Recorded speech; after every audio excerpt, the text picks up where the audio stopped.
پھر روزے کی عبادت جو ہے وہ کوئی عام عبادت نہیں ہے۔ اس کے متعلق جناب رسول اکرم صلی اللہ علیہ وآلہ وسلم نے جو فرمایا ہے کہ انسان جب روزہ رکھتا ہے، روزہ رکھنے کی وجہ سے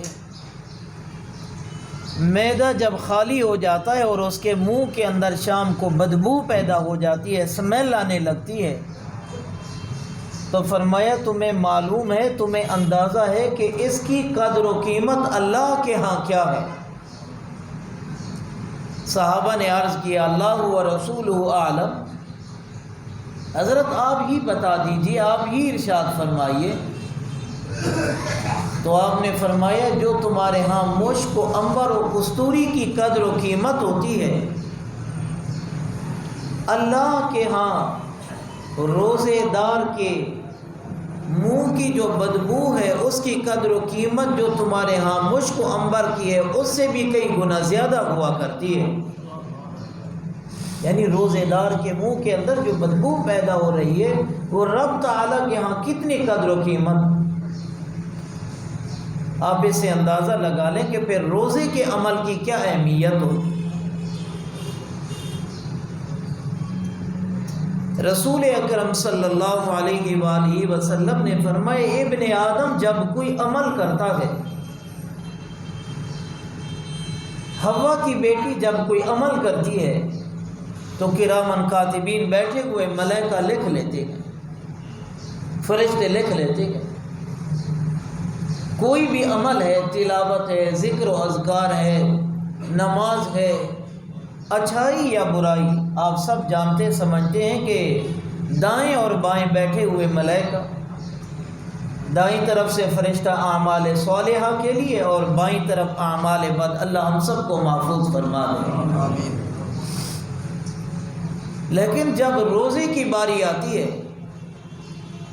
جب روزے کے جزا کی باری آتی ہے، پھر آپ نے فرمایا اللہ ملائکہ سے فرماتے ہیں اس کا اجر، اس کا بدلہ، اس کا عوض، اس کا صلہ تم نے نہیں لکھنا۔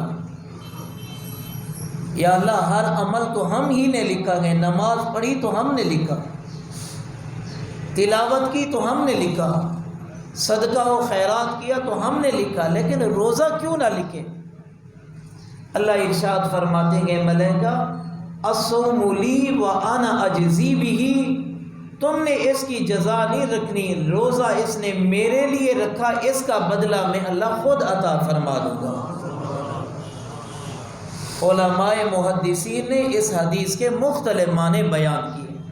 پہلا معنی الصوم لی وانا اجزی بہ، کہ روزہ اس نے رکھا تو تم نے اس کا بدلہ نہیں لکھنا، اس کی جزا تم نے نہیں لکھنی، کیا دینی ہے، کیسے دینی ہے، کس طرح دینی ہے، الصوم لی وانا اجزی، میں اللہ خود اس کی جزا دوں گا۔ لیکن محدثین نے جو دوسرا معنی کیا کہ وہ اس سے بہتر ہے کہ ہر عمل کی جزا کو لکھوا دیا جاتا تھا، لیکن جب روزے کی باری آتی ہے شرط ہے کہ روزہ اپنے تمام شرائط کے ساتھ ہو۔ شرط یہ ہے کہ روزہ اپنے تمام شرائط کے ساتھ ہو۔ وہ روزہ نہیں جسے میں نے آپ نے روزہ بنایا، صبح سحری کھا لی اور شام کو افطاری کر لی، یہ روزہ نہیں ہے۔ صبح کو سحری کھا لینا اور شام کو افطار کر لینا، یہ روزہ نہیں ہے۔ آگے چل کر میں بات عرض کرنا چاہتا ہوں، شرط یہ ہے کہ روزے کو اپنی تمام شرائط و قیود کے ساتھ، جس طرح اللہ کا حکم اور تعلیمات محمد الرسول اللہ صلی اللہ علیہ وسلم میں اگر اس طرح ہے تو پھر حدیث کا یہ معنی بنتا ہے الصوم لی وانا اجزی بہ، ہر عمل کی جزا و بدلہ دے دیا جاتا ہے، لکھ دیا جاتا ہے، لیکن جب روزے کی باری آتی ہے تو فرمایا وانا اجزی بہ، اس کا بدلہ میں اللہ اپنی رضا کے علاوہ اور کچھ دے ہی نہیں سکتا۔ اور کچھ محدثین نے تیسرا معنی کیا صوم لی وانا اجزی بہ، کہ یہ کیا روزے دار ہے، یہ کیسا روزے دار ہے، اس نے اللہ کے لیے کھانا چھوڑا، اللہ کے لیے اس نے بھوک اور پیاس کو برداشت کیا گیا. یہ روزہ خالق اور مخلوق کے درمیان ایک عشق و محبت کی داستان کا نام ہے. آپ سب پڑھے لکھے لوگ ہیں, آپ بات کو سمجھیں گے. انسانی تعلق میں آپ نے دیکھا ہوگا, انسانی معاشرے میں کسی کے پیچھے آدمی کھانا چھوڑ دیتا ہے, کسی کی محبت میں انسان پانی نہیں پیتا, پریشان ہوتا ہے. رشتہ دار عزیز و اقارب کہتے کھانا کھا لو, پانی پی لو, وہ کہتے ہیں میں کسی کی محبت میں, کسی کی خاطر. تو اللہ نے فرمایا یہ ابن آدم حوا کی بیٹی میری محبت میں, اس نے کھانا چھوڑا, اس نے پانی چھوڑا, اس نے اپنی خواہشات کو قربان کیا. گھر میں کھانا تھا, خواہش نے کہا کھا لے, رب کا حکم اور رب کی محبت نے کہا نہیں کھانا. پانی اس کی دسترس میں تھا, گلاس سامنے تھا, شربت تھی, مختلف چیزیں تھیں, لیکن رب کا حکم اور رب کی بات سامنے تھی. فرمایا الصوم لی وانا اجزی بہ, اس نے میری خاطر سب کچھ کو چھوڑ دیا گئے, اس کا عوض اور اس کا بدلہ میں اللہ اپنی محبت اسے خود عطا کر دیتا ہوں. پھر رب کی محبت اسے اگلے اسٹیپ میں لے جاتی. اور ہم روزے کی بات کو جب دیکھتے ہیں, رمضان آیا اور ہماری تیاریاں شروع ہوئیں. 3 جملے جو قرآن حکیم نے فرمائے آپ ان پہ ذرا غور کریں, صرف 3 باتیں. روزے کے احکامات اور رمضان اور اس کے فضائل, یہ تو بات کی بات ہے. پہلی بات جب روزے کو شروع کیا فرمایا یا ایھا الذین آمنوا کتب علیکم الصیام, اے ایمان والو ہم نے تم پہ روزے کو فرض کیا. یا ایھا الذین آمنوا, رب نے روزے کو ایمان کے ساتھ جوڑا ہے, یعنی ایمان اور روزے کا بڑا گہرا ریلیشن ہے, بڑا ہی گہرا تعلق ہے ایمان اور روزہ. ہاں جہاں ایمان نہیں وہاں روزہ نہیں ہے. اگر شرعی مجبوری نہیں ہے, اگر شرعی عذر نہیں ہے تو روزہ کا تعلق تو ایمان کے ساتھ ہے. جہاں ایمان ہوگا وہاں روزہ ہوگا. یہ نہیں ہے کہ 11 منتھ آپ بالکل ٹھیک ٹھاک رہیں, آپ اچھے بھلے رہیں, اور رمضان آیا اور کہیں کہ جناب من مجھے تم فلاں مسائل ہے, میرے ساتھ تو فلاں مسائل ہے. خداوند متعال نے جب بات کو شروع کیا تو پہلا جملہ فرمایا یا ایھا الذین آمنوا, تم ایمان والے ہو. اگر ایمان کا ریلیشن تمہارا میرا تعلق ہے تو پھر آئیے روزے کی بات کرتے ہیں. جہاں بے ایمانی ہے وہاں روزہ نہیں ہے, جہاں ہیرا پھیری ہے وہاں روزہ نہیں ہے, جہاں جھوٹ اور فراڈ ہے وہاں روزہ نہیں ہے, جہاں گناہ کی دنیا آباد ہے وہاں روزہ نہیں ہے. یہ ساری چیزیں ایمان کے خلاف ہیں. جن چیزوں کا ایمان سے تعلق نہیں وہ روزے دار کیسا ہے؟ جن چیزوں کا ایمان سے دور کا واسطہ نہیں وہ روزے دار کون سا ہے؟ پھر اب آپ آگے چلیں. دوسری بات, روزے کی حکمت کیا ہے, روزے کا فلسفہ کیا ہے؟ کیا تمہیں بھوکا رکھنا ہے؟ کیا تمہیں پیاسا رکھنا ہے؟ اللہ فرماتے ہیں لعلکم تتقون, میں نے روزے کے ذریعے تمہارے اندر تقوی پیدا کرنا ہے. یہ کون سا ایسا انسان ہے کہ اسے 60 سال ہو گئے روزے رکھتے ہوئے, ہر سال روزہ رکھتا گئے, لیکن وہ حرام کھانے سے باز نہیں آ رہا؟ تو پھر تو اسے روزے نے کوئی فائدہ نہیں دیا. معذرت کے ساتھ اگر میری کوئی بات سخت لگے آپ کو, قرآن نے جو آپ کے لیے روزے کا فلسفہ بیان کیا وہ یہی ہے لعلکم تتقون. لوگوں میں نے تمہیں روزے کا حکم اس لیے دیا ہے, میں تمہیں متقی دیکھنا چاہتا ہوں.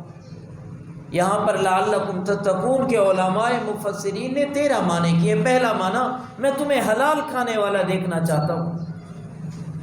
وہ میں اپنے گریبان میں جھانکوں کہ اگر میں 40 سال سے روزہ رکھتا آ رہا ہوں اور حرام کو نہیں چھوڑ بیٹھا تو یقین مانیے کہ میرا روزہ رکھنے نے مجھے کوئی فائدہ نہیں دیا. قرآن نے تو روزے کو تقوی سے جوڑا ہے. قرآن نے تو روزے کو گناہوں کو چھوڑنے سے تعبیر کیا ہے.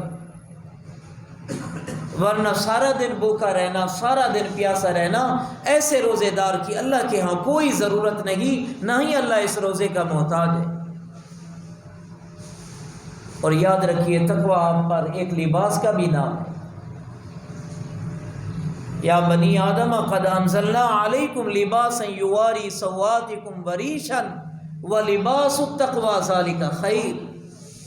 ابن آدم تمہارے ہاں دو لباس ہیں، ایک وہ لباس ہے جو آپ نے شلوار قمیض دھوتی کرتے کی شکل میں پہنا ہے، آپ اسے بھی پہنیے، آپ اسے بھی استعمال کیجئے، اسے بھی کیجئے، لیکن فرمایا وَلِبَاسُ التَّقْوَى ذَلِكَ خَيْرٌ، جو تمہارے ہاں تقوی کا لباس ہے وہ اس سے تو کئی گنا افضل، وہ اگلا لباس ہے۔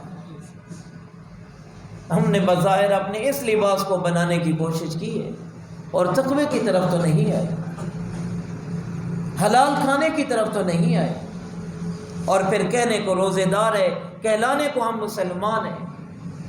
آپ نے کبھی سوچا کہ 11 مہینے کے بعد 12واں مہینہ اگر رمضان کا گئے تو روزہ تو اتنا جاندار ہونا چاہیے کہ 11 مہینے کے گناہوں کو میرا آپ کا روزہ شکست دے سکے۔ یہ کون سا ایسا روزے دار گئے کہ جناب من 11 مہینے کا شیطان اس کے رمضان پر بھی غالب آ گیا اور یہ بڑا روزے دار بن بیٹھا ہے؟ میں اپنے آپ سے کہہ رہا ہوں، آپ جھنجھوڑیے، اپنے آپ کو پوچھئے۔ حالانکہ رسول اکرم صلی اللہ علیہ وآلہ وسلم نے تو فرمایا تھا جب رمضان کا چاند نظر آتا گئے، رمضان المبارک شروع ہوتا گئے، اعلان ہو جاتا ہے، منادی کرا دی جاتی ہے، فرشتہ اعلان کرتا گئے، یا باغی الشر اقبل یا باغی الشر ادبر، اور دوسرا فرشتہ اعلان کرتا ہے یا باغی الخیر اقبل، نیکی اور خیر کے متلاشی انسان اب رب کے گھر متوجہ ہو، اب رب کی طرف متوجہ ہو جائیے، اب تو نیکیاں کمانے کا موسم آ چکا ہے، اور گناہ کرنے والے اب تو رک جائیے، ادبر، پیٹ دیجئے، باز آئیے، واپس آ جائیے، اللہ کی طرف متوجہ ہو۔ اور رمضان کہ روزہ، یقین مانیے روزے کے تو ایک ہی مانا گئے، یا گناہوں کو چھوڑ دینا یا چھڑا دینا، یا گناہوں کو چھوڑ دینا یا چھڑا دینا، ان دو معنوں کے علاوہ تیسرا مطلب ہی کوئی نہیں۔ رسول اکرم صلی اللہ علیہ وآلہ وسلم نے فرمایا الصوم لی وانا اجزی، اس حدیث کے علاوہ آپ نے فرمایا روزے دارو الصوم جنۃ، جس طرح کوئی شخص تلوار کے وار سے بچ جاتا ہے، ڈھال دے کر سامنے ڈھال آتی ہے، فرمایا تمہارا روزہ ایسا ہونا چاہیے جس طرح ڈھال نے تلوار کو روکا، تمہارا روزہ تمہارے گناہوں کو روکنے والا ہو۔ کس کا روزہ ہے سب؟ بس ہم اس بات کے قائل ہیں کہ ہمیں یہ بتایا جائے کہ کھجور دے دو اس کا اتنا بڑا ثواب ہوگا، پانی پلا دو، شربت پلا دو، اتنا بڑا ثواب ہوگا۔ کبھی اپنے آپ کے لیے بھی سوچئے نا، فضائل تو بعد میں ہیں، پہلی اینٹ اور پہلی عمارت اور پہلی بنیاد کو تو درست کیجئے نا۔ کائنات پوری انسانیت مصائب و مشکلات کا شکار ہے، وبائیں اور آفات و پریشانیاں، ہر شخص پریشان ہے، ہر ذی شعور انسان پریشان ہے، لیکن اس میں رب کا کوئی قصور تو نہیں ہے۔ رب نے تو ہر موقع پر، ہر موڑ پر، ہر جگہ آپ کو جھنجھوڑا اور آپ سے کہا کہ میری طرف متوجہ ہوئی ہے۔ وہ اللہ کا گھر بیت اللہ، جہاں رحمتیں، برکتوں کا نزول، قرآن حکیم کی تلاوات، استغفار اور رحمتوں کا نزول، اور یہ 10 دن پہلے اللہ اکبر جس کے متعلق فرمایا اولہ رحمت اوسطہ مغفرۃ وآخرہ عتق من النار، لوگوں اس کے پہلے دن تو رحمتوں والے دن ہیں، اور اللہ کی رحمت آپ نماز میں ہر رکعت میں آپ خود ہی تلاوت کر رہے گئے، الرحمن الرحیم، الرحمن الرحیم، وہ رحمان کیسا، وہ رحیم کیسا، جو آپ اپنے رمضان کے ذریعے اس کی رحمت کو متوجہ نہ کر سکے۔ وہ ہے تو ایسا رحمان، وہ تو ایسا رحیم کہ آپ کی ایک ماں کیا ہوتی ہے، آپ اس کے سامنے ٹیڑھی شکل بنا کر جائیں تو ماں تڑپ جاتی ہے، اور آپ نے فرمایا وہ 70 ماؤں سے زیادہ مہربان ہے، رحمت و شفقت کرنے والا۔ لیکن ابن آدم، آج کا انسان، حالات نہ بدلے، پریشانیوں نے جان نہ چھوڑا، تکلیفوں نے ہمارے گھر کو نہ چھوڑا، صرف اور صرف اس کی واحد وجہ یہی تھی کہ میرے آپ کے اعمال درست نہیں تھے۔ یقین مانیے جب تک میں اور آپ اپنے گناہوں کو نہیں چھوڑیں گے، یہ کیسا روزہ اور یہ کیسا افطار اور یہ کیسا سحر اور یہ جناب من کیسا قرآن اور یہ کیا معاملات ہے۔ روزہ بڑی عبادت ہے، رمضان بہت عام دن ہے، لیکن قرآن نے روزے کو تو ایک ہی چیز سے تعبیر کیا۔ روزے کے ذریعے یوں نہیں فرمایا کہ تم حاجی بن جاؤ گے، یوں نہیں فرمایا کہ روزے کے ذریعے تم عالم بن جاؤ گے، یوں نہیں فرمایا کہ روزے کے ذریعے جناب من تم فلاں فلاں اعمال، ایک ہی چیز سے سارے سمندر کو بند کیا، روزے کے ذریعے تم تقوی والے بن جاؤ گے۔ اور فرمایا کہ یہ روزہ، یہ عمل آپ کے گناہوں کو چھوڑنے کا نام ہے، یا گناہوں کو چھڑا دینے کا نام ہے۔ یہ ایسے ہی ہے جس طرح آپ کسی بیماری کے علاج کے لیے جاتے ہیں اور اس کے متعلق آپ پوچھتے ہیں تو ڈاکٹر صاحب، حکیم صاحب، معالج صاحب، طبیب صاحب آپ کو کہتے گئے جناب من یہ دوائی، یہ چیز ہم نے فلاں مریض کو بھی دی تھی، یہ فلاں کے لیے بھی اچھی تھی۔ اللہ فرماتے ہیں روزے سے ڈرو تو نہیں، کما کتب علی الذین من قبلکم، میں نے پہلوں کو بھی کہا تھا، تمہیں نہیں کہہ رہا، میں نے پہلی امتوں کے لیے بھی کہا۔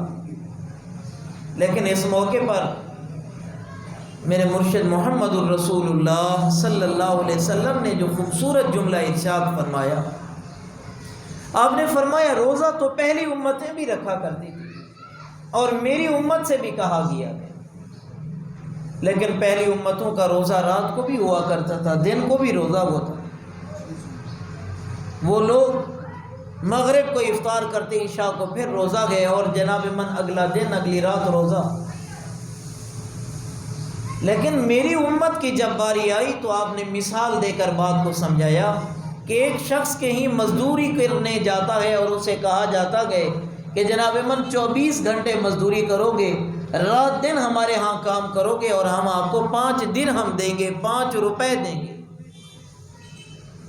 اور ایک دوسرا شخص آتا ہے، اسے کہا جاتا ہے کہ آپ دن کے کچھ حصے میں کام کرو گے، ہم آپ کو جناب من 5 نہیں بلکہ 70 درہم دیں گے۔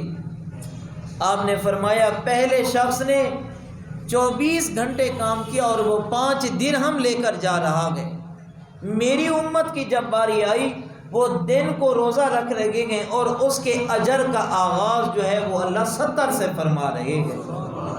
یہ میری امت کی بات ہے، لیکن شرط اس کے لیے پھر وہی بات ہے کہ روزہ صرف کھانا پانی ان چیزوں سے بچنے کا نام، چھوڑ دینے کا نام نہیں ہے۔ روزہ تو آپ کی آنکھیں بھی رکھ رہی تھی، روزہ تو آپ کے کان بھی رکھ رہے تھے، روزہ تو آپ کی زبان نے بھی رکھنا تھا۔ یہ کیسا روزے دار ہے، روزہ بھی رکھتا ہے اور سارا دن تبصرہ کرتا ہے، اینکر پرسن ہے، فلانا ایسا ہے، فلاں ایسا گئے، فلاں ایسا گئے، فلاں ایسا گئے۔ اللہ اکبر۔ روزہ جہاں آپ نے مخصوص چیزوں سے رکنا ہے وہاں پہلی چیز اپنی زبان کو روزہ رکھوائیے۔ پوری بات بھی کہہ دیتے ہیں، کہتے ہیں ہم زبان سے پھر روزے میں گلا کر رہے ہیں۔ قرآن نے فرمایا تھا نا وَيْلٌ لِكُلِّ ہُمَزَةٍ لُمَزَةٍ، منہ پہ بھی عیب بیان کیے جاتے ہیں اور پیٹھ پیچھے تو بہتان و تہمتیں لگ رہی ہیں، اور کہا جاتا ہے کہ جناب من یہ بات نہ کیجئے، آپ روزے سے گئے۔ وہ کہتے ہیں مولانا صاحب میں تو اس کی سچے عیب بیان کر رہا ہوں۔ بھئی یہی سچے عیب بیان کرنے کا نام ہی گیلا غیبت ہوتا گئے، اور اگر وہ چیز اس میں نہیں جو آپ کہہ رہے گئے وہ تو تہمت ہے، وہ تو اس سے بھی بڑا گناہ ہے۔ اس لیے تو روزے نے تبدیلی آپ کے اندر پیدا نہیں کی، اس لیے تو روزے نے چینجنگ نہیں کی ہے نا۔ پہلی چیز روزے دار مرد ہے یا عورت، جوان ہے یا بوڑھا، اسے اپنی زبان کو روکنا ہے۔ میرے مرشد محمد الرسول اللہ، سارے کہیے ثواب ہوگا، صلی اللہ علیہ وآلہ وسلم نے فرمایا، حضرت معاذ رضی اللہ تعالیٰ عنہ کو، معاذ اپنی زبان کو روک، اکف لسانہ کا، اس زبان کو روک۔ علماء سے پوچھئے، پیغمبر علیہ السلام نے زبان مبارک کو باہر نکالا اور یوں پکڑ کر دکھایا، فرمایا روک اس زبان کو۔